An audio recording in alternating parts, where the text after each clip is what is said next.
أعوذ بالله من الشيطان الرجيم بسم الله الرحمن الرحيم إن الحمد لله نحمده ونستعينه ونستغفره ونتوب إليه ونعوذ بالله من شرور أنفسنا ومن سيئات أعمالنا من يهده الله فلا مضل له ومن يضلل فلا هادي له أشهد أن لا إله إلا الله وحده لا شريك له وأشهد أن محمدا عبده ورسوله أما بعد يا حي يا قيوم برحمتك أستغيث أصلح لي شأني كله ولا تكلني إلى نفسي طرفة عين لا إله إلا أنت سبحانك إني كنت من الظالمين السلام عليكم ورحمة الله وبركاته. Apa khabar semua, sehat? Alhamdulillah, alhamdulillah, bersyukur kita kepada Allah Subhanahu wa taala dengan limpah inayah, pertolongan serta hidayah Allah Taala kurnia dan bekal buat kita. Sekali lagi di malam hari penuh barakah ini dapat sama-sama kita berhimpun di Dewan Baitus Salam ini, tak lain tak bukan untuk kita mempelajari kalam Allah. Moga-moga kesungguhan kesanggupan ini Allah hitung sebagai amal saleh dan dengannya kita senantiasa berharap Allah satukan kita beramai-ramai di dalam Jannatil Firdausil A'la. Amin ya rabbal alamin. Yang keduanya rasa syukur dan juga ucapan jazakumullahu khairah kepada penginfak yang telah pun menghadiahkan buat kita semua buku Iqra yang dikarang oleh Ustaz Haji As'ad Humam, yang mana inilah dia cetakan yang tulen ataupun original yang disebutkan oleh saudara kita Abu Talhah hafizahullah taala, yang mana cetakan sebelum ini cetakan yang kurang lah kot ataupun tak original lah.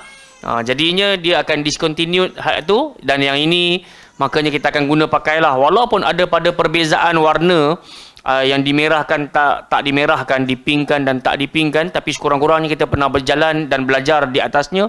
Kita berharap kita mendapat kembali faedah daripada buku ini, dan moga-moga penginfak tersebut Allah Azza wa Jalla hadiahkan bahagia buatnya di dunia dan akhirat. Amin ya rabbal alamin. Tanpa kita buang masa, Iqra pertama muka surat terakhir, muka surat 32. Untuk sama-sama kita sebutkan kembali huruf hijaiyah, yang mana pada pertemuan yang sudah kita dah sebut alif sampai ra, dan malam hari ini kita akan menyambung pada kolom yang kedua, iaitu huruf zai sampai kepada huruf fa. Namun begitu, jom sama-sama kita sebut kembali daripada alif sampai ya. Semoga kita dapat sebutan dan juga cara bacaan yang betul dan juga tepat. Jumpa dah semua? Muka surat 32. Yang mana tajuk besarnya adalah mengenal urutan huruf hijaiyah. Jadi saya sebutkan, kita ikut bersama-sama. Alif, alif, ba, ta, tha, jim, ha, kha, dal, zal, ra, zai, sin, shin, sad, dad, ta, dha, ain, ghain, fa, qaf, kaf, lam, mim, nun, waw, ha, hamzah, ya. Baik, jadi alif sampai ya ini dipanggil sebagai huruf hijaiyah, yang mana pada pertemuan yang sudah kita dah bahas berkenaan dengan huruf alif sampai pada huruf ra. Maka pada malam hari ini kita suka nak menyambung perbahasan tata cara menyebut makhraj dan juga sifat bagi huruf zai sampai kepada huruf fa. Jadi dengar baik-baik dan kita cuba ikut bersama-sama. Zai. Huruf zai, dengar baik-baik. Cara menyebutnya dengan jalan hujung lidah, langgar belakang gigi bawah, dan sifatnya kena berdesir. Zzz. Rasa dulu. Zzz. Dan kita tarik ke belakang kita punya lidah, kemudian kita menyebut huruf ya. Zai. Zai. Dan dia bukan zai, salah. Zai. Sin. Huruf sin pun sama macam huruf zai. Dia kena berdesir, hujung lidah kena langgar belakang gigi bawah. Sin. Jadi kita kena pastikan hujung lidah kita langgar belakang gigi bawah, kemudian dia naik ke atas langit. Sin. Jelas? Kemudian kita pergi pada huruf berikutnya. Shin. Huruf shin biasanya orang salah sebut saat dia memuncungkan bibirnya. Kita tak berhajat pada huruf shin ini untuk muncung. Shin. Salah. Jadi huruf shin ni boleh tulis dekat situ. Tengah-tengah lidah, langgar langit atas tanpa muncung bibir. Shin. Ataupun kita sebut ash. Ish. Ush. Jadi tengah-tengah lidah, langgar langit atas. Shin. Baik, pergi pada huruf yang keempat pula. Sod. Baik, dengar baik-baik. Zai, sin, sod. Tempat keluar sama. Hujung lidah. Langgar belakang gigi bawah. Dan sifat dia kena tebal. Sod. Kalau kita tak tebalkan dia, kita akan sebut sad. Bila kita sebut sad, dia adalah sin. Salah. So, hujung lidah, langgar belakang gigi bawah, gemuk. Sod. Dan dia tak berhajat kepada muncung. Sod. Salah. Sod. Kemudian bawah dia pula. Huruf yang kelima. Sepanjang-panjang lidah, langgar bahagian gigi atas. Kemudian kita kena tebalkan dia. Dod. Tak payah muncung. Sebab saya nampak ada yang muncung. Dod. Tak macam tu. Dod. Dod. Nah, sebab tu kita baca waladdallin.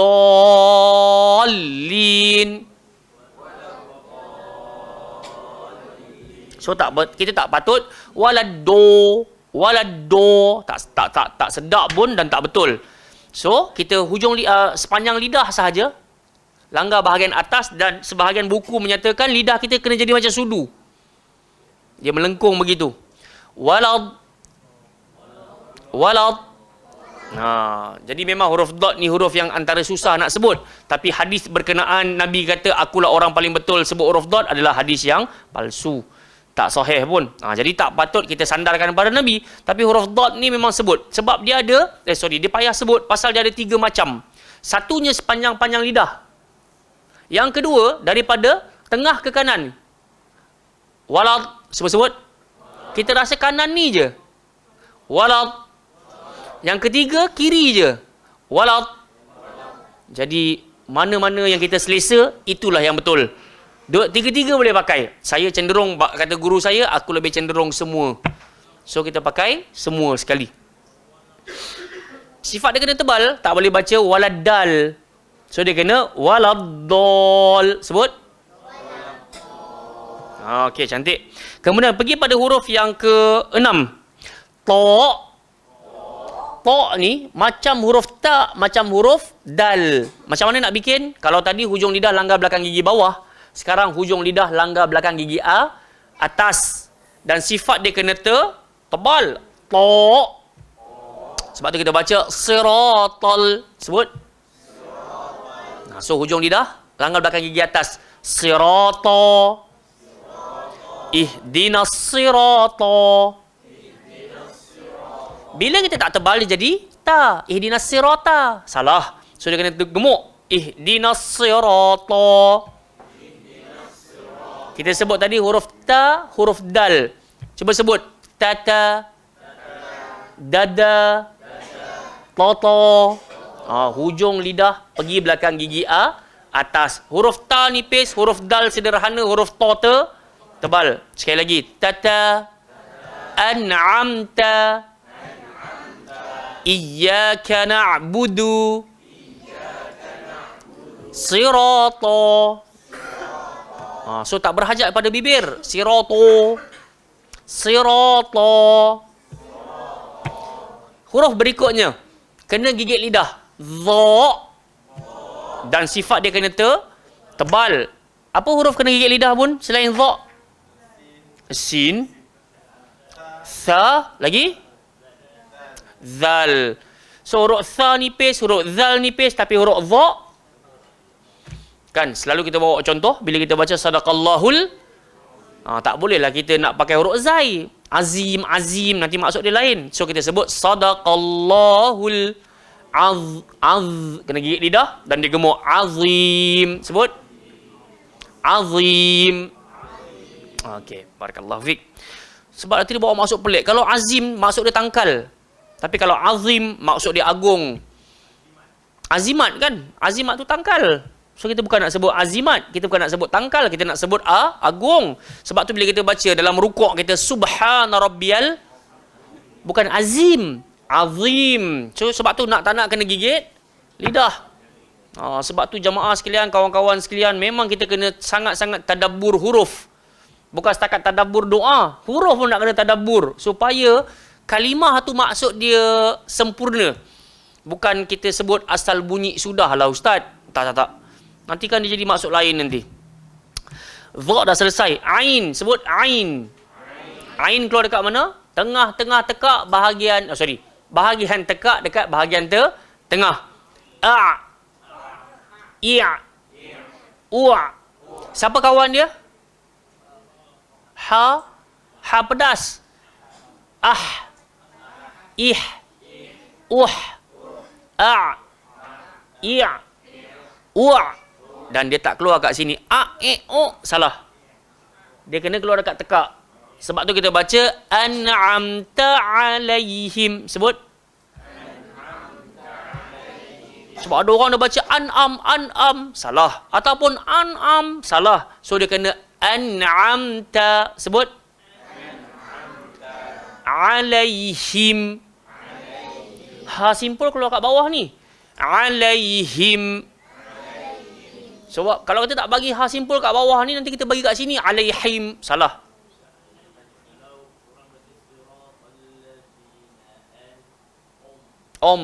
Dia sebab apa jadi macam tu? Biasa orang baca macam tu pasal dia muncung pada ain.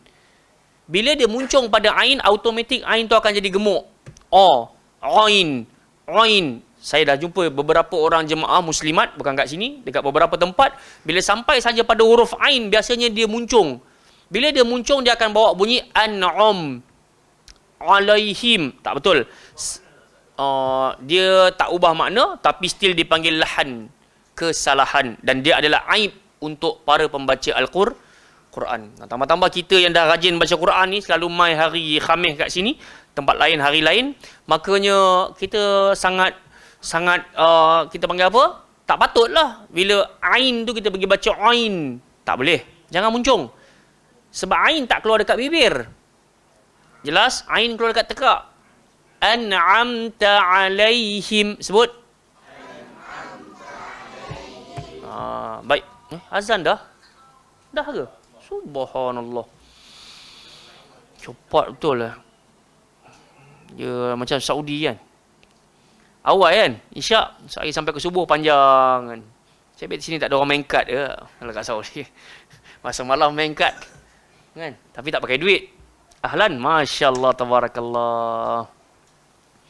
Baik. Jadi ain dah selesai. Kita pergi pada huruf yang berikutnya. Ghain. Ghain. Ataupun kita sebut ghain. Ghain. Baik, huruf ghain keluar dekat mana? Dia macam huruf kha. Ahlan wa marhaban. Kha ni dia keluar dekat batang tekak paling atas. Tempat kita nak buang kahak tu kan. Ataupun nak bunyikan kahak tu. Cuba bunyi. Ikh. Okay, yang ni So kita baca ghairil maghdubi. Sebut. So kita tak baca ghai. Dan ghai ni dia kena tebal. Dia tak boleh baca ghai. Sebab dekat sini pun kita baca ghairi. Dekat dalam tulisan pun dia sebut ghainun. Tapi once kita berhenti, ghain. Cuba sebut. Kena tacap kat situ. Ada orang baca re. Rain. Kan? Rain. Old school dia ajar kita ain, rain. Bukan rain. Tapi sebenarnya ghain. Baik, yang terakhir. Fa. Huruf fa macam mana nak sebut? Gigi arnab duduk atas bibir bawah. Akan keluar angin daripada dua gigi kita. Dan sifat dia kena nipis. Tak boleh baca fo. Dia kena baca fa. Jangan baca fo. Salah. So dia kena fa. Kan? Ahlan wa marhaban. Ada lagi kot buku lah. Ambil. Fadal. Baik, jadi ramai-ramai kita buat ulang kaji sekali lagi daripada alif sampai kepada fa. Huruf alif ni Dia sama macam hamzah. Bila dia baris atas, bawah, depan, dia punya bunyi a, i, u. Dan a, i, u, hamzah keluar dekat bawah tekak sekali ni.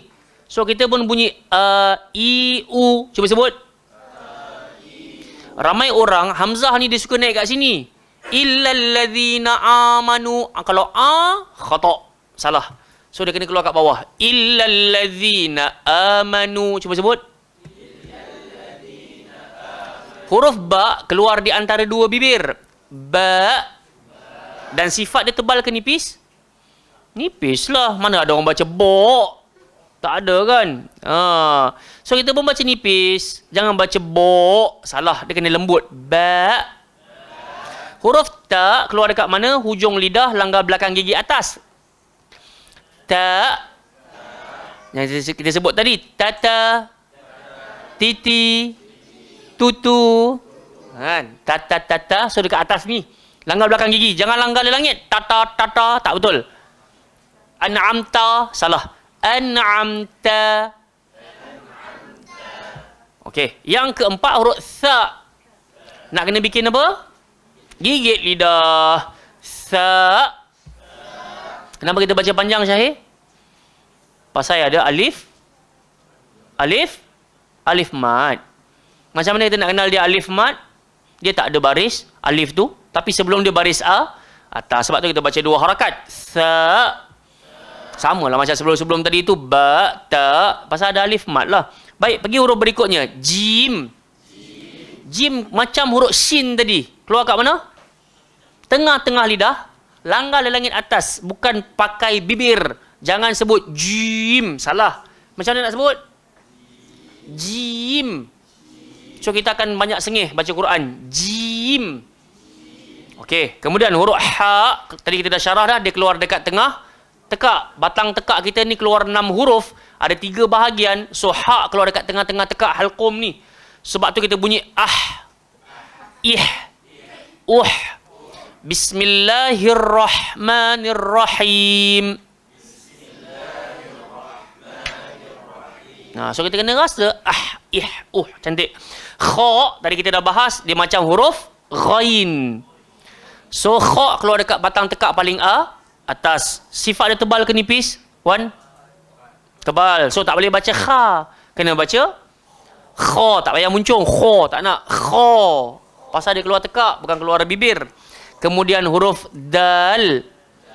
Dal ni tadi macam tak, dal ni tadi macam tok. Hujung lidah, langgar belakang gigi atas. Dan sifat dia sederhana. Dada, didi, dudu. Bukan langgar langit. Dada, didi, dudu. Salah. Dada. Sebab tu kita baca tadi. Maliki yaumiddin. Iyyaka na'budu. So ini dal Arab. Lidah kita sangatlah fleksibel. Kita boleh sebut. Maka kita sebut. Jangan kufur nikmat. Kan? Ada orang dia kata asal bunyi sudah. Tak nak. Kita nak betul-betul. Zal. Apa nak kena buat? Gigit lidah. Yang terakhir. Ra. Ra ni melibatkan hujung lidah dengan lelangit sahaja. So tak berhajat kepada bibir. Tak payah baca Bismillahirrahmanirrahim. Tak payah. Bismillahirrahmanirrahim.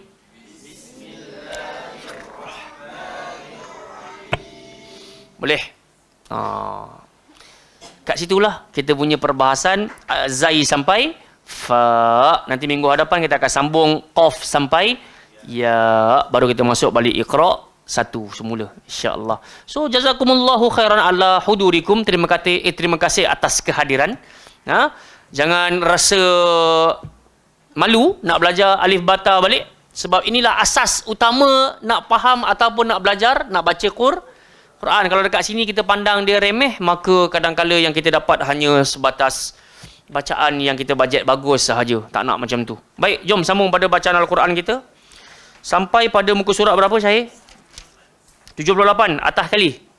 Baik, tolong buka juzuk yang keempat, muka surat 78 ayat yang ke-7 atas kali.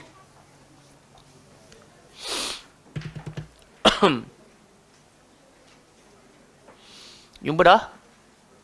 Muka surat 78 ayat 7. Atas sekali kita baca ayat 8. 7 dan 8 insya-Allah. Selalu kita berpesan bacalah Quran ini dengan hati dan janganlah baca ianya dengan nafsu. Tenang-tenang dalam sebutan dan juga pembacaan. Moga Allah ridha, moga Allah bagi kita ganjaran tanpa had insya-Allah. Amin ya rabbal alamin. Jadi kita ikut baca bersama-sama. A'udzu billahi minasy syaithanir rajim.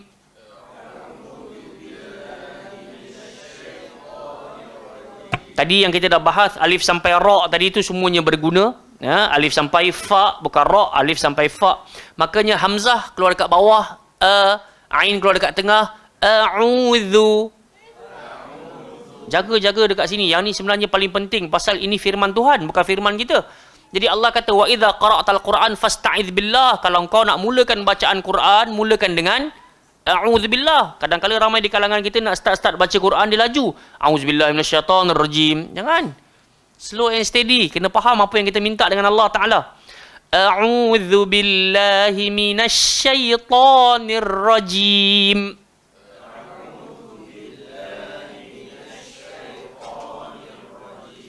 Lirrijali nasibum mimma tarakal walidani wal aqrabun.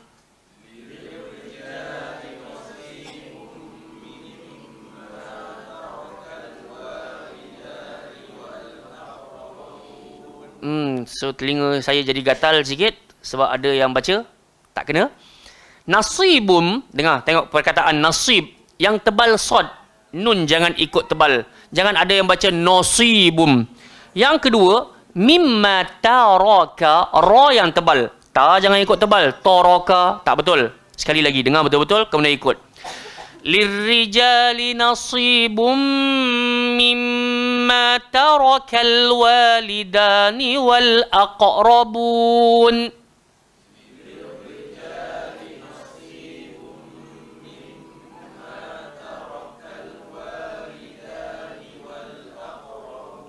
Wal aqrabun. Saya dah sebut tadi hamzah keluar dekat bawah tekak a. Dia takkan bunyi o. Wal aqrabun tak boleh. Wal aqrabun. Bagus. Walin nisa'i nasibum mimma tarakal walidani wal aqrabun.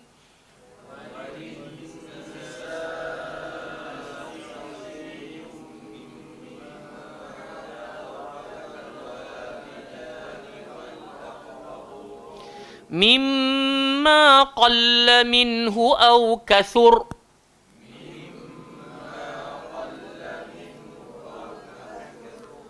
Ra tu kena baca tebal sebab sebelum dia huruf tha tu berbaris de. Tak boleh baca kathur, kathur. Tak boleh. Kathur. Mimma qalla minhu aw kathur.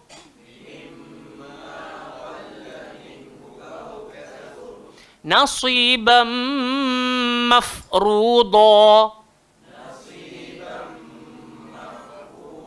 Nampak tadi kita sebut huruf fa, gigi arnab duduk atas bibir bawah, mafruḍa. Wa idza hadaral qismata ulul qurba wal yatama wal masakin.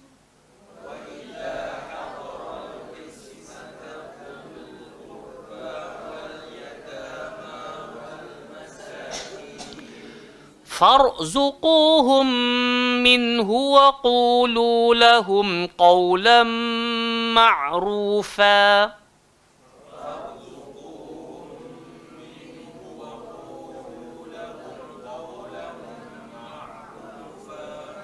Okey, minta maaf lah. Waktu singkat. Orang pertama baca ayat 7, orang kedua baca ayat 8. Wan, mula dulu.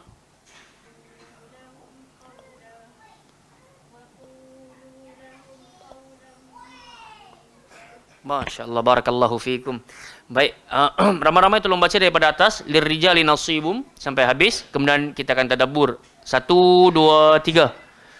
للرجال نصيب مما ترك الوالدان والأقربون وللنساء نصيب مما ترك الوالدان والأقربون مما قل منه أو كثر نصيبا مفروضا. Sambung.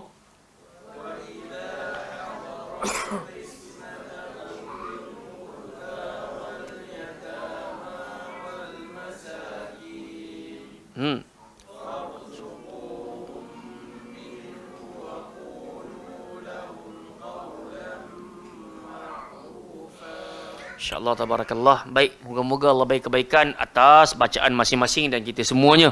Jadi, saya baca seorang diri, kemudian kita sama-sama tadabbur.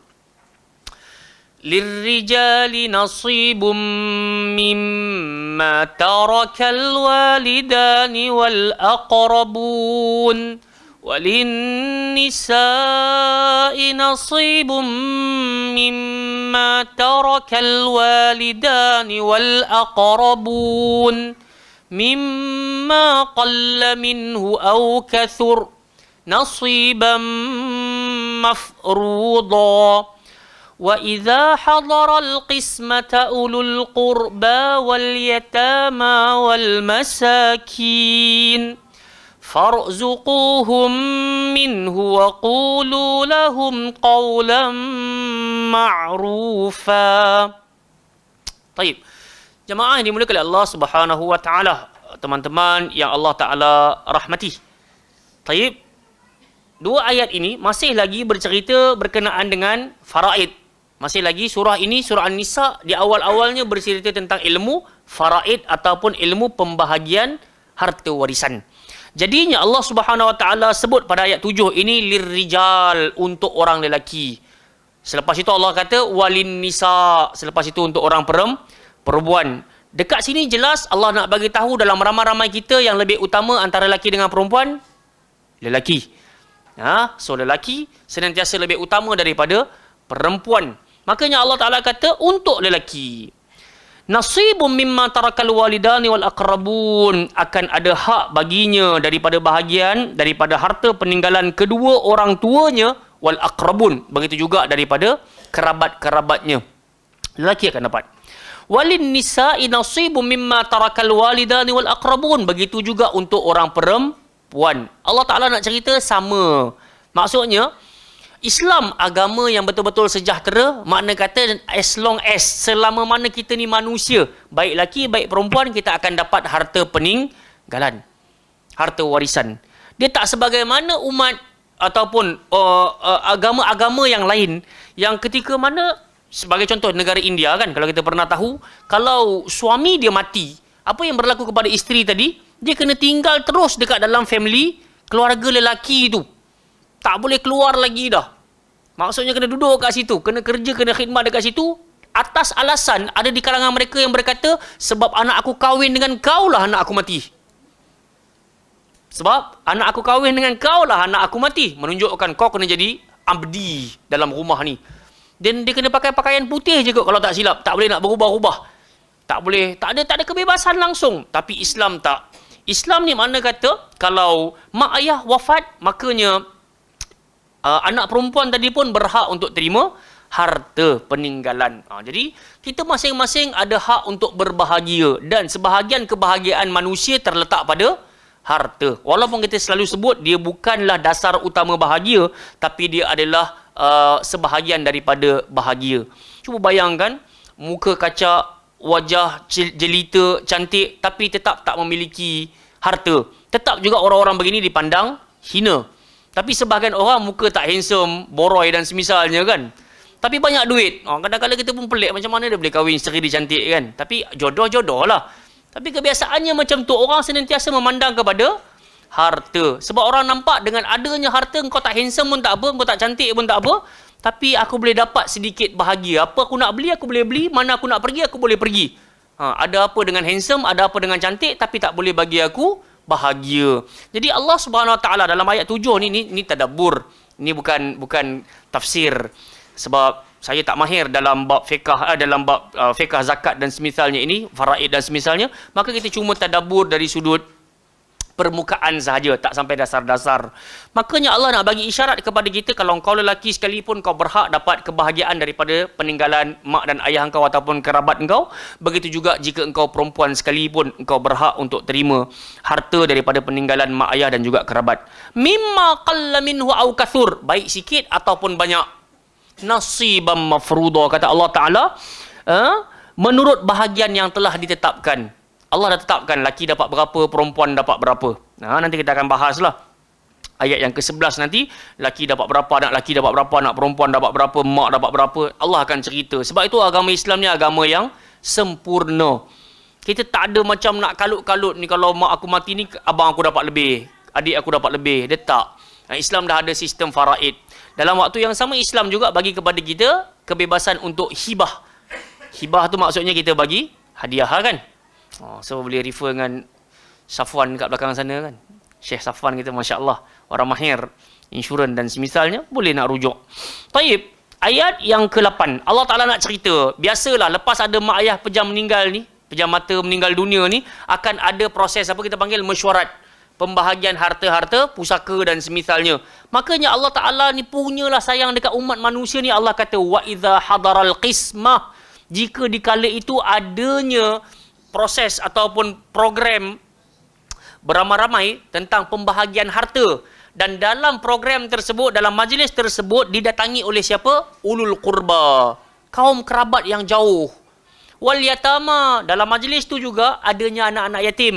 Wal masakin, dan juga adanya orang miskin.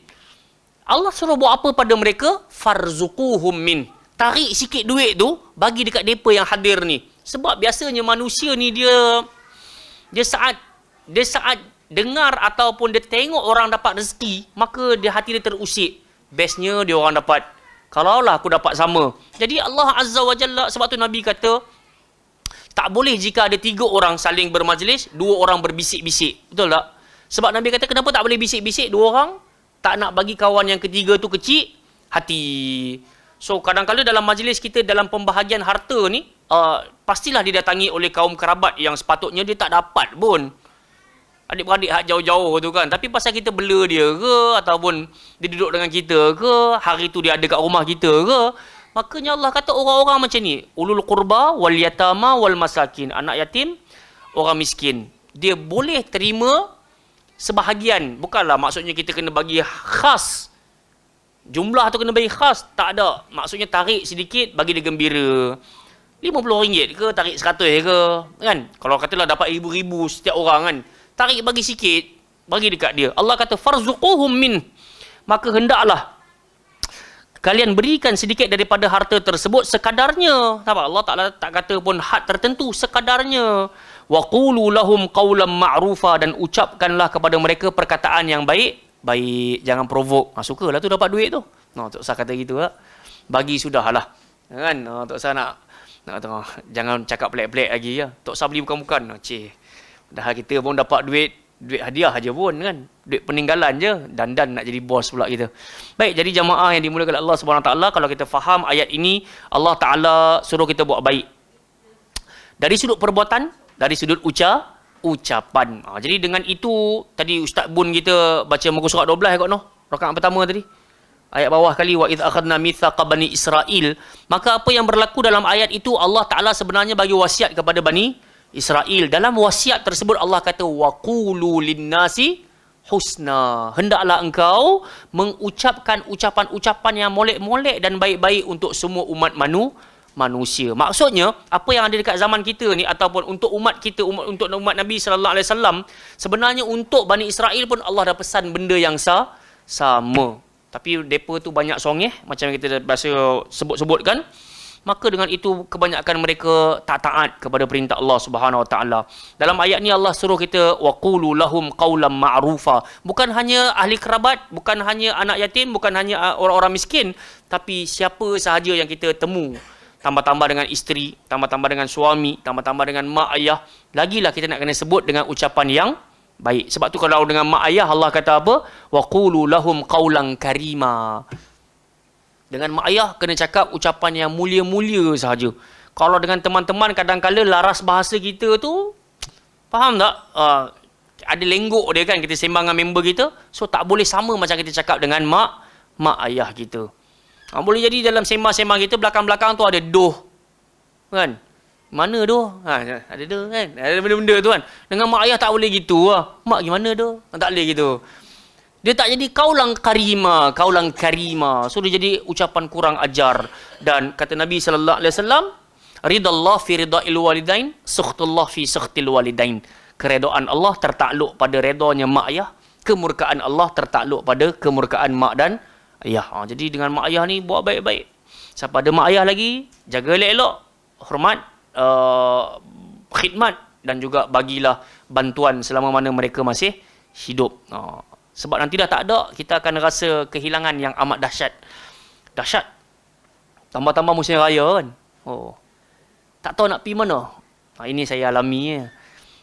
Nah, baru tahun ni pun isteri mak mertua pun dah pejam dah. Tak ada siapa dah. Lagi terkapai-kapai nak pergi ke mana. Dari sudut happy raya tu happy lah. Tapi dari sudut tengok orang-orang ramai duk upload gambar, duk makan sekali. So kita terusik hati. Aku dah tak dibekalkan nikmat untuk itu. Tapi bersamaan dengan itu syukur kita belajar sunnah. Setiap kali kita nampak hal-hal tersebut, kita akan sebut Rabbighfirli dhunubi wali walidayya warhamhuma kama rabbayani saghira. Tidaklah kita duk karang ataupun letak video lagu Sudirman balik kampung ke, kan? Lagu P. Ramlee Dendang Perantau ke. Walaupun kita tahu benda tu, tapi kita tahu mana lebih aula daripada kita share lagu-lagu ke ataupun kita share doa, kan? Wallahu taala a'lam. Yang baik datang pada Allah Subhanahu wa taala, yang lemah datang daripada diri saya dalam menyampaikan. Panjang umur murah rezeki kita bertemu lagi. Teruslah baca Al-Quranul Karim, jangan tinggal, kerana siapa yang ingin bahagia dekat-dekatlah dengan firman Allah Subhanahu wa taala. Jangan dekat-dekat dengan muzik, jangan dekat-dekat dengan lagu, jangan dekat-dekat dengan lirik dan juga dialog. Maka hal tersebut banyaknya penuh sandiwara, tapi firman Allah taala semuanya benar-benar belaka. Wallahu taala a'lam. Subhanakallahumma wa bihamdika asyhadu an la ilaha illa anta astaghfiruka wa atubu ilaik. Wa sallallahu ala nabiyyina Muhammad wa ala alihi washabihi wa baraka sallam. Aqul qali hadza astaghfirullahal azim li wa lakum. Assalamualaikum warahmatullahi wabarakatuh.